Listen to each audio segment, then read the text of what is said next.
Podcast Charlando con Líderes, una producción de Investiga World, presentado por Agustín Lagunes. Hola, buen día, bienvenidos al podcast Charlando con Líderes. Hoy estamos muy contentos porque tenemos a un gran personaje. El doctor ha trabajado mucho con la internacionalización, ha aportado mucho para la Universidad de Southern University en Estados Unidos, también ha aportado mucho para México y para mí es un gran honor que ahora que nos visita pues haya aceptado esta entrevista. Bienvenido, Warner. Gracias, doctor Lagunes. Es mi placer estar aquí y quiero agradecerle la oportunidad de ser parte de este podcast y espero que al fin de la entrevista haya contribuido algunas ideas que pueden servir a las personas que van a participar posteriormente. Fíjate, Warner, que creamos este podcast para hacer un poco de homenaje a personas como tú, que han hecho cosas en áreas de internacionalización, de investigación, de tecnología.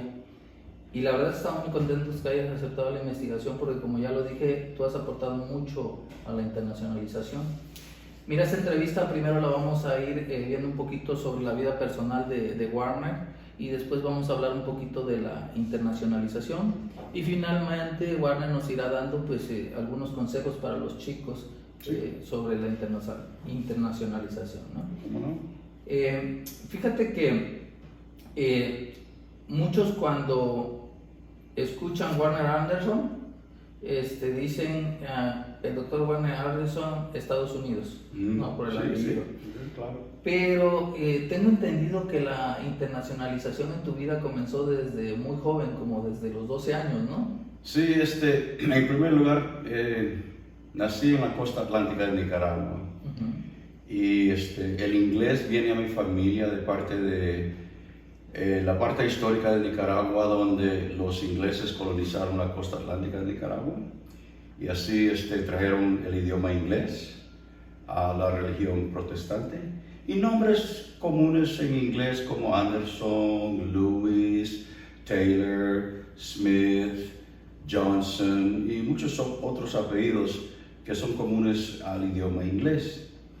Y en mi caso sucede que un día estaba en la calle jugando canicas y me va a buscar mi abuela para decirme que tenía que cambiarme la ropa y que me fuera al muelle a conocer y esperar a mi tía y mi prima porque íbamos de viaje. Y le dije, pues ¿a dónde voy? Me dice, pues vas a Managua. ¿A Managua? Ok, es viaje. Entonces, en una lancha pesquera fuimos a Managua, primero yendo a una isla que se llama Corn Island, en la costa atlántica de Nicaragua, luego de Corn Island a Bluefields y de Bluefields en autobús hasta Managua.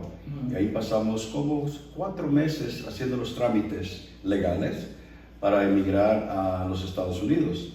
Sí, tenía solamente 12 años, ni sabía dónde me iba, nunca había oído de Luisiana o la ciudad de Nueva Orleans, pero llegamos.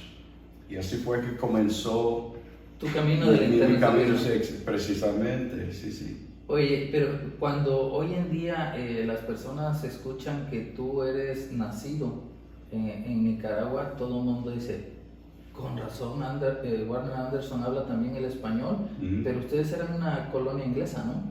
Sí, cómo no. El español no es y nunca ha sido mi primer idioma, nunca.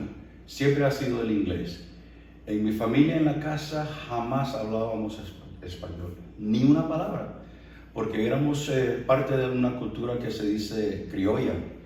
Y la cultura criolla de la costa atlántica de Nicaragua implica que esas personas hablan inglés como su primer idioma, claro, especialmente en sus hogares. Y en la iglesia también donde asistíamos, todo el servicio era en inglés y todos los asistentes también inglés. Así que el español fue una cosa que yo tuve que aprender, como la gente de habla española tiene que aprender otros idiomas como el inglés. Y así empezó mi proceso hacia aprender el idioma. Oye, y tú llegas a Luisiana, te estableces y tengo entendido que 4 o 5 años después sales como un alumno de excelencia, ¿no? Sí, qué sorpresa para mí porque yo nunca sabía que tenía talento Sí. Para el salón de clase y también para el atletismo. Y sucede que después de 5 años, el año de mi graduación, ya era considerado como uno de los mejores 3 atletas de toda la escuela. Jugué el fútbol americano, el béisbol, porque el béisbol era el deporte reino en la costa atlántica de Nicaragua, el básquetbol y la carrera, donde participé en los 1500 metros, aunque nunca ganaba, pero era parte del equipo. Y cuando me gradué, me habían elegido presidente del cuerpo estudiantil de la escuela y también como presidente de la clase del 12º grado que se iba a graduar, porque allá había 2 presidentes, uno de la clase y otro del cuerpo estudiantil, y a mí me eligieron para los 2 puestos. Así que fue un gran honor para mí servir en esos 2 niveles y hasta el día lo considero como uno de los logros más importantes de mi vida joven. Claro, porque el punto número 1, llegas a adaptarte a un país que no conoces. Bueno, no tenías el problema del idioma, pero son otras costumbres, son otras personas, es otro hogar, ¿no? Y tú haces tu carrera estudiantil, te vuelves un excelente estudiante, un excelente deportista, ¿no? Obtienes los mejores grados académicos, ¿no? Entonces, fíjate que algo que nosotros hemos considerado es que en muchas ocasiones las personas que son deportistas son con alta disciplina y son buenos estudiantes, o sea, se dedican a ambas cosas y destacan, ¿no? Y tú eres un claro ejemplo de eso. Entonces, tú llegas ahí a Baton Rouge, estudias la high school, después entras a la universidad y ¿qué estudias? Entré a la universidad, Agustín, ni sabiendo que yo iba a ser estudiante universitario. ¿Ah, sí? Porque después del high school yo no tenía planes ni sabía cuál iba a ser el próximo paso de mi vida. Consideraba una carrera militar, quizás, porque no tenía ningún concepto de lo que era la educación universitaria. Mi mamá y mi papá completaron la prepa y entonces no tenía precedente y no sabía exactamente. Y llega el consejero académico del high school y me dice, una mañana vamos a tomar un examen de entrada para la universidad. Y no tenía yo que prepararme o estudiar. No, vamos a tomar el examen. Así. Bueno, sobresalí en el examen que llegó a ser el examen que es el ACT, ACT, y terminé ganando como 23 o 24 puntos. Y con esos puntos yo podía asistir a cualquier universidad en el país. O sea, quedaste en los mejores lugares. De cualquier universidad, Okay. las mejores del país. Bueno, elegí Southern University de Baton Rouge, Louisiana, porque la mayor parte de mis colegas de high school que iban a la universidad, ahí se iban a matricular. Entonces quería estarme con ellos también.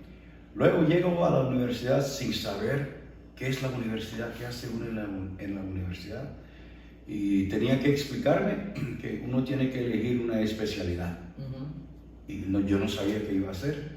Decidí estudiar agricultura, porque me gustaba la agricultura. ¿Como especialidad? Como especialidad. Ya. Pero el problema es que el plan de estudios pedía que tomaran como 4 cursos de matemáticas y yo era un estudiante muy flojo en matemáticas. Entonces decidí ver el programa de lenguas porque en la prepa yo era un estudiante sobresaliente en francés. Sí. Nunca en mi vida había tomado una clase de español. Okay. Entonces fui al departamento para declarar mi intención de especializarme. Completé la solicitud y me dieron una pequeña beca. Sí. Aunque había ganado la beca más grande para pagarme la matrícula, el hospedaje y la comida. Y entonces con todo eso seguí el plan de estudios del Departamento de Lenguas Extranjeras de Southern University, pero nunca había estudiado español. El primer día que entro a mi primera clase, yo ni sabía la diferencia entre tú y usted. Nunca había estudiado, no sabía. Y mi maestra, mi profesora de Argentina, una señora muy formal, y yo empecé a tutearla. y a decirle vos y vos, porque en Nicaragua en la costa se hablaba con vos. Claro. Casi nunca tú, era vos. Y me regañó y me dijo, no, usted no puede hablarme así porque de esa manera el estudiante que no conoce bien a su profesor tiene que dar el respeto. Claro, y eso se demuestra usando usted. Sí, sí. ¿Y eso qué es? No tenía ningún concepto. No existe en inglés.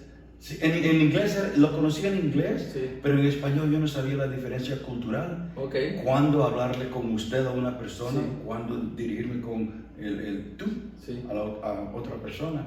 Entonces fue ahí donde empecé a estudiar y a familiarizarme con los aspectos más formales del idioma español. Y el plan de estudio, el plan normal es de 4 años. Yo terminé mi programa en 3.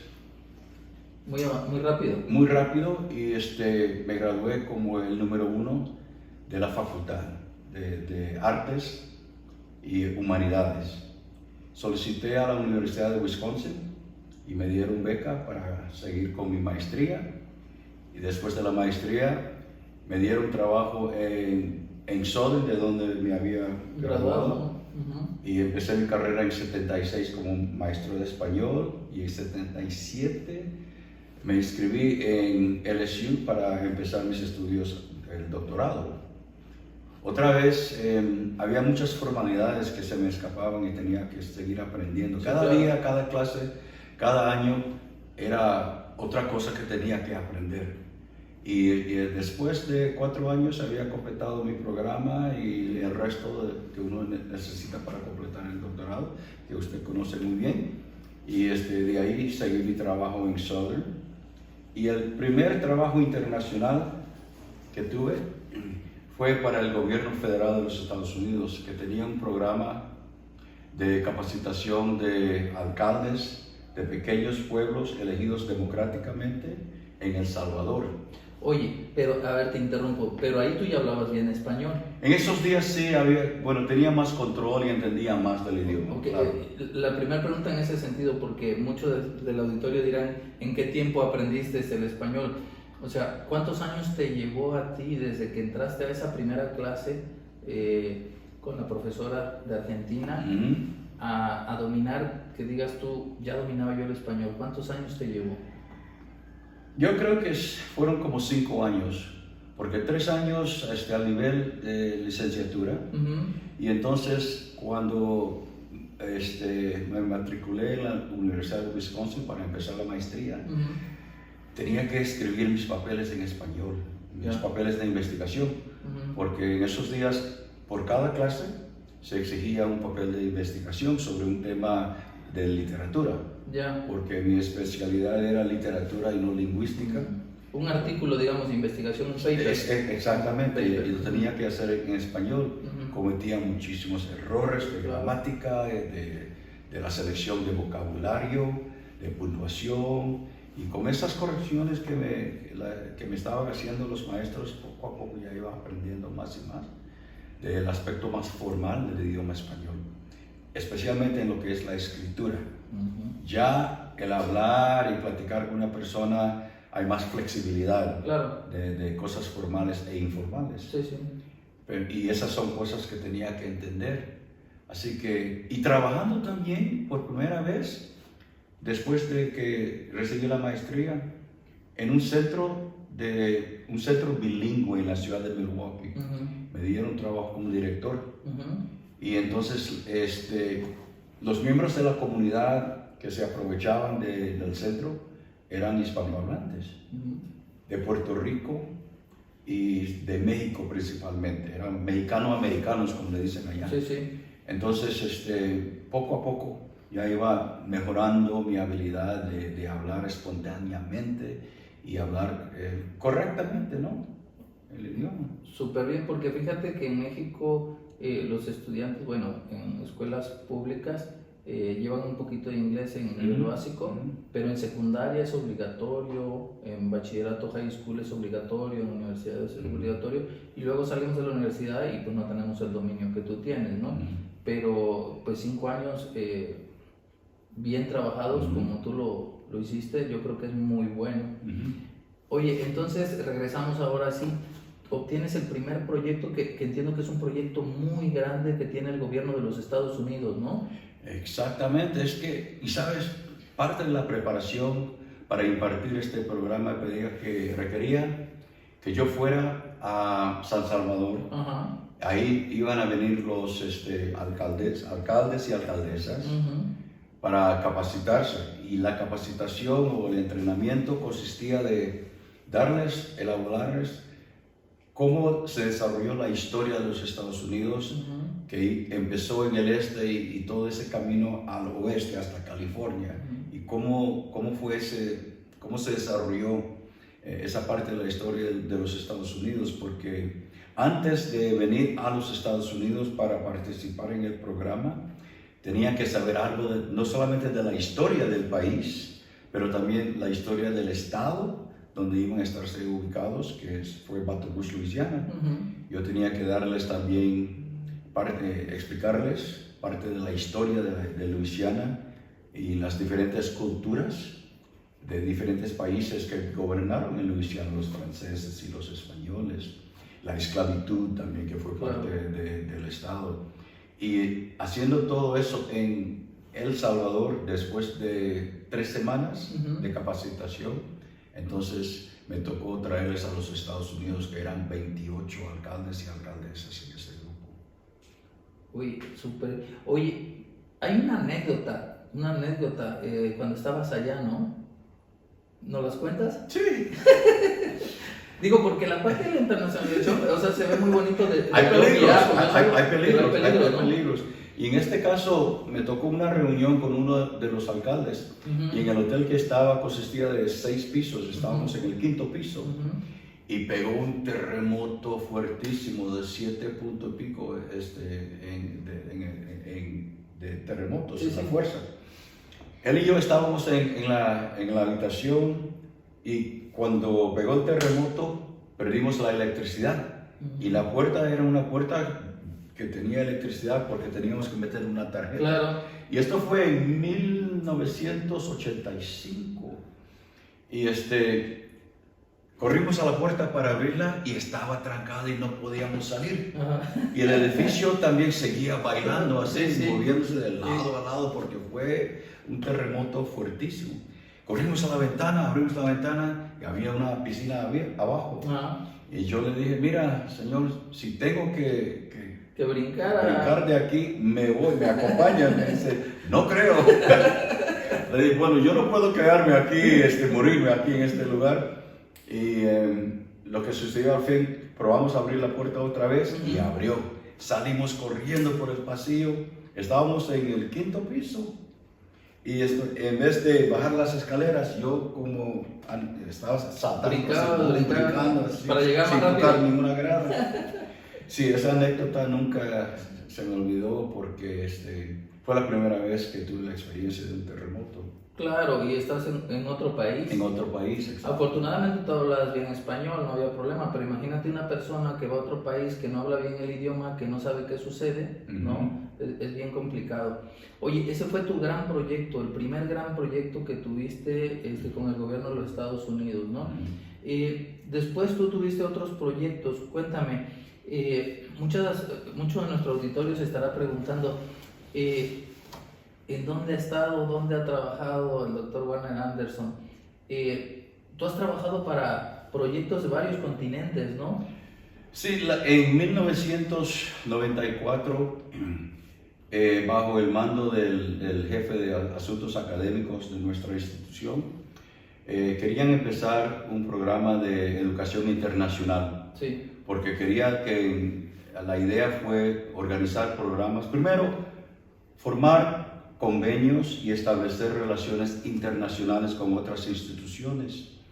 Y el director entonces fue parte de un grupo de empresarios de Luisiana que vinieron a Córdoba a conocer a sus contrapartes en el área de caña de azúcar, porque querían compartir ideas y también ver las diferentes formas de cosechar que tenían allá en comparación acá. Y solamente compartir información y tratar de encontrar diferentes maneras de mejorar lo que estaban haciendo. Claro. Entonces invitaron a educadores a participar y ahí fue donde llegó el señor que se llama el Dr. Moore. Llega a México y no hablaba ni una palabra de español, solamente sabía decir gracias, nada más. Bueno, lo principal, sí, de menos. Y lo juntaron con un representante de una universidad en Orizaba, la Universidad del Valle de Orizaba. Llega el rector y él no habla inglés. Oh, y los dos se juntaron y no sé hasta este día cómo se entendieron. Pero al fin y al cabo entonces decidieron, sí, nos gustaría unirnos con ustedes y intercambiar maestros, tanto como estudiantes, y empezar un programa de educación internacional. Y trajimos el primer grupo a Orizaba en 1995. Y posteriormente entonces como director de programas, me nombraron director de programas del estudio al extranjero. Empecé a organizar y capacitar a estudiantes y maestros para ir a África, Senegal. En Dakar tuvimos un programa con una institución, Sheikh Anta Diop University, y otro en Belice, y también una universidad en Brasil y en Honduras con la Universidad Nacional de Agricultura. Y el papel que me tocaba era de dos niveles: organizar y dirigir el programa yo mismo. Segundo, capacitar a otros directores para que ellos dirigieran programas de sus facultades mismos, como la Facultad de Arquitectura. Sí. Organicé un programa para ellos en Francia, para que fueran allá a conocer lo que fue la arquitectura cultural. Pero no solamente conocer la arquitectura, tenían que elaborar un proyecto los estudiantes, regresar con ese proyecto a la universidad y en un simposio entonces hacer sus presentaciones. Y resultó como un viaje tremendo, pero como yo no participé directamente, mi papel era capacitar a los maestros de la Facultad de Arquitectura. Y uno de los maestros hizo el trabajo también cuando regresó de París, solicitó trabajo en la FBI. ¿Qué crees? Lo aceptaron. Sí, lo aceptaron y todavía hasta este día trabaja para esta agencia. Fíjate que eso te iba a preguntar, pero antes de la pregunta, decirte que gracias a ese programa que tuvieron ustedes con la Universidad del Valle fue que yo te conocí hace muchos años y que establecimos esa amistad, ¿no? Y también decirte y confesarte que yo soy de los, como las esponjas, trato de aprender de mis amigos. Claro. Entonces, siempre yo te veía como un referente de internacionalización y yo decía, tengo que ser como Warner. Has hecho un buen trabajo. Tengo que hacer más internacionalización. Entonces, la verdad es que agradezco ese proyecto que demoró como 15 años que estuvieron ustedes viniendo, ¿no? Y bueno, pues ahora por los recuerdos y la añoranza que estás aquí de nuevo, ¿no? Sí, y siempre me gusta venir aquí ahora a Orizaba porque con 15 años seguidos de venir cada año por 3 semanas, he conocido a mucha gente, a muchas familias. Y sabes, la experiencia para mis estudiantes fue muy, muy especial. Hasta el día siguen en contacto con sus familias.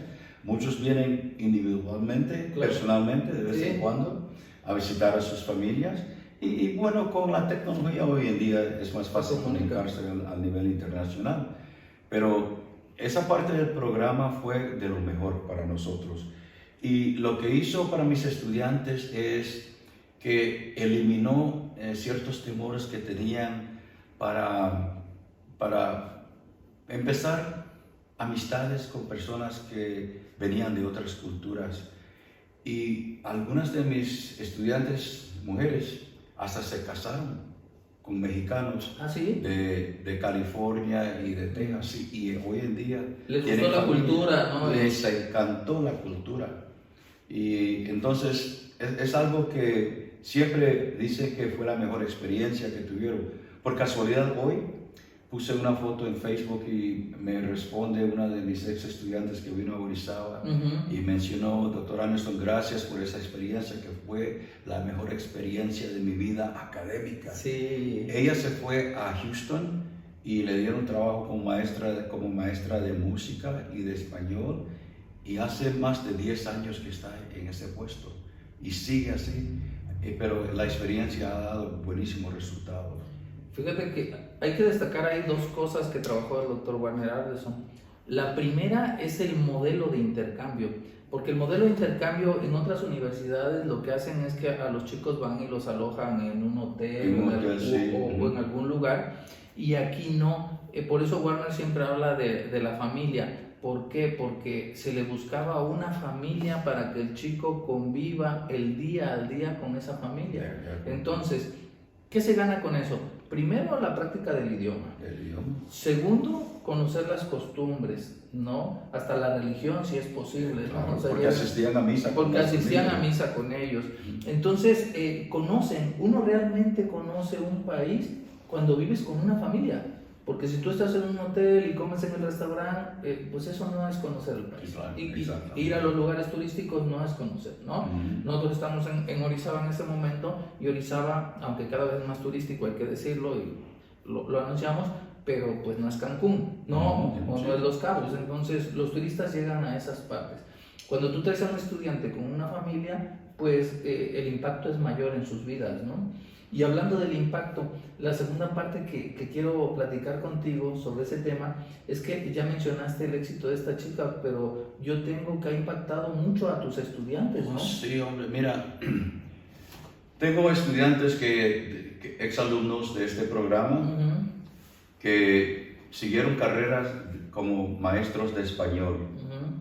Otro muchacho ahora trabaja para la inmigración en Arizona. Otro exalumno solicitó trabajo de azafata con Delta Aerolínea, y sí, porque es por su experiencia estudiando al nivel internacional, pues, en México especialmente, le dieron trabajo también. Así que muchos de los estudiantes, otro que ahora en Baton Rouge es director de recursos recursos humanos, en Exxon. Sí. Y ese es un puesto muy alto en Exxon. Y con eso siempre me saluda.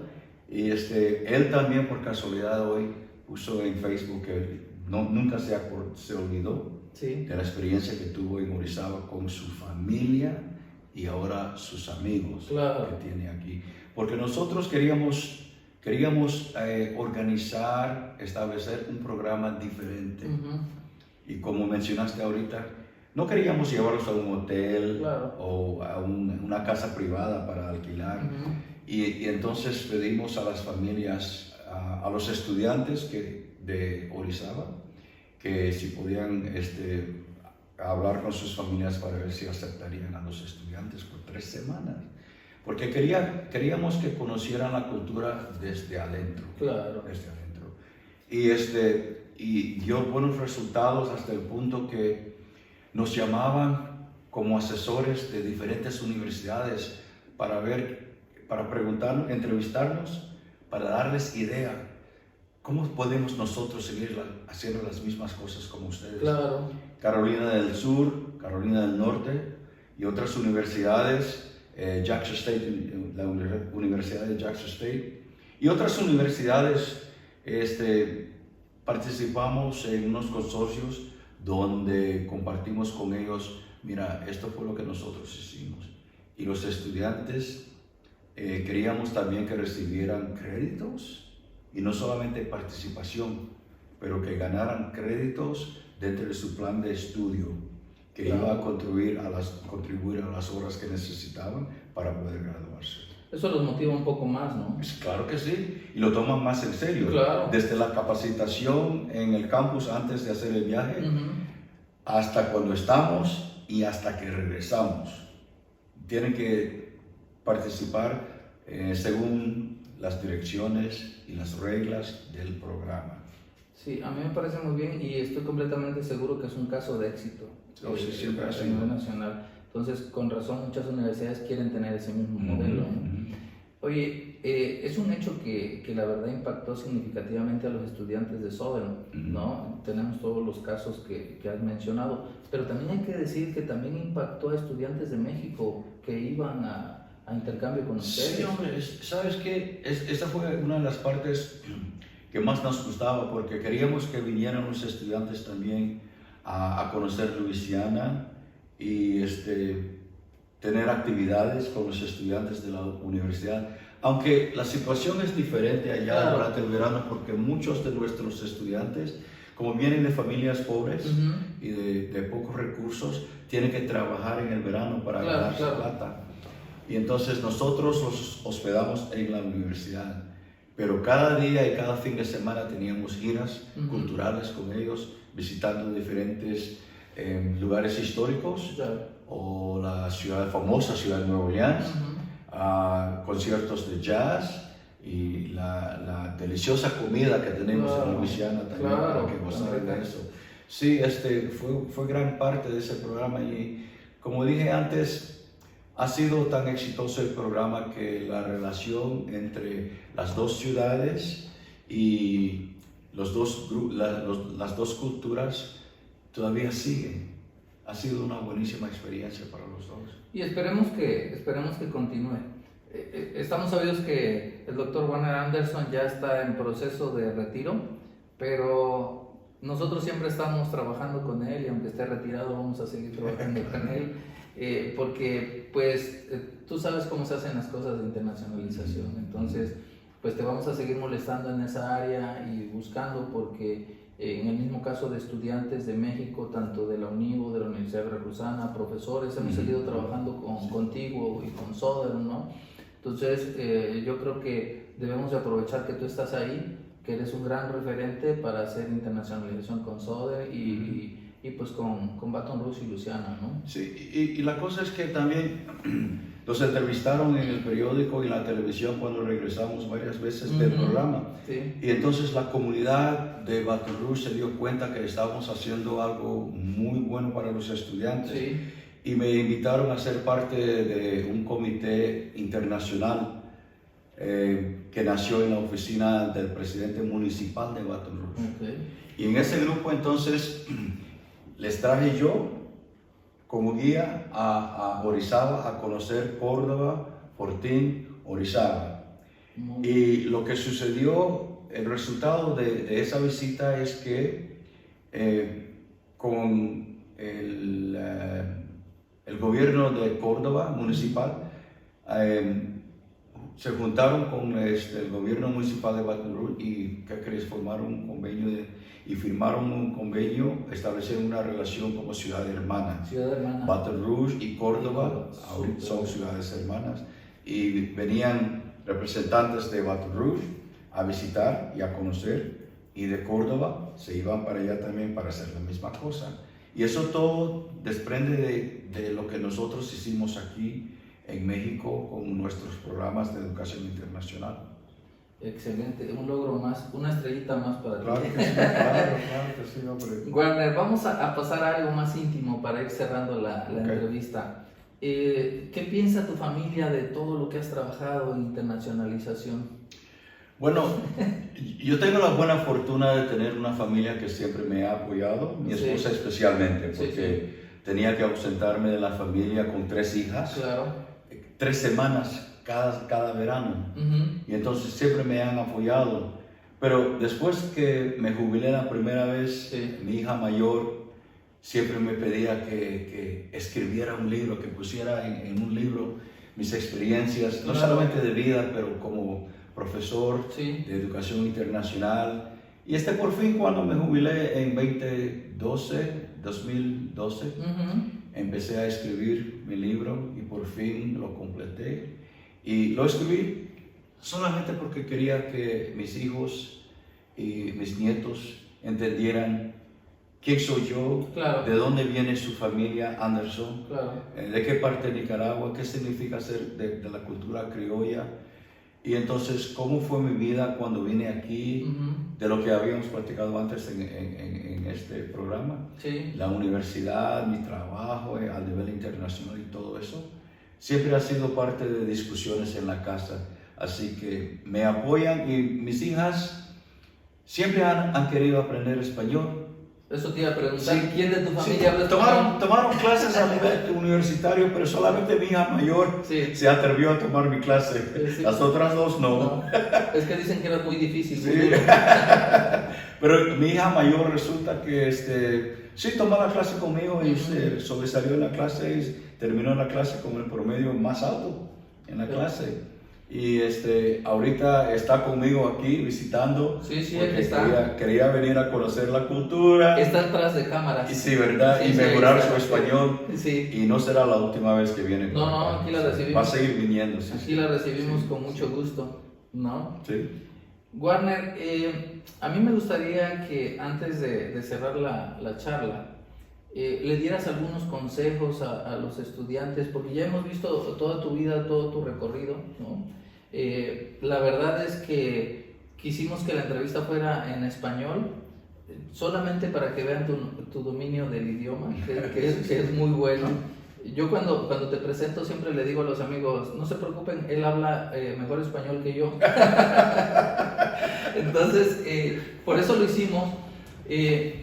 Pero que no se preocupen los amigos de Estados Unidos, los profesores de Soder, no se preocupen porque vamos a poner subtítulos en inglés también para que puedan ver la entrevista. Pero sí me gustaría, para ir cerrando, que les dieras algunos consejos a los estudiantes, porque seamos honestos, están jóvenes y luego no dimensionan la importancia de la internacionalización. Yo les diría que es muy importante no tener miedo de conocer otras culturas, no tener miedo de estudiar otro idioma, porque ya no vivimos en un mundo aislado.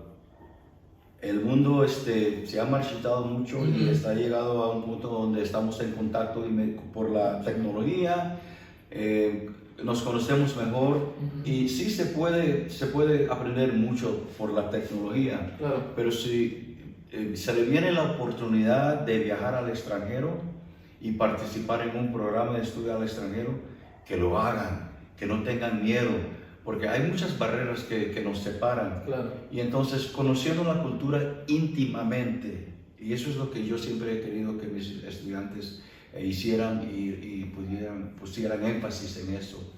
Porque uno puede conocer de distancia Sí. y sentarse allá y hablar con otra persona, pero cohabitar con una familia y comer con la familia cada día y respetar Claro. la cultura extranjera y las familias, las semejanzas y las diferencias. Claro. Porque siempre habrán los dos. Claro. Y a veces cuando tenemos diferencias, uno de nosotros tiende a separarnos. Claro. Y no tratar de abrazar lo que es único de otra cultura. Y que no tengan miedo, más que otra cosa es que les iba a sugerir, porque en cualquier trabajo, allá en los Estados Unidos especialmente, la posibilidad existe que van a trabajar con una persona de otra cultura. Sí. Y si no tienen ese temor de acercarse a ellos, a conocerlos y ser buenos colegas, entonces van a tener mucha dificultad en el trabajo. Al revés, si se acercan y ya no tienen ese temor porque han estudiado, conocen algo y ahora quieren ser amigos y pueden aceptar diferencias y semejanzas que existen entre los dos partes.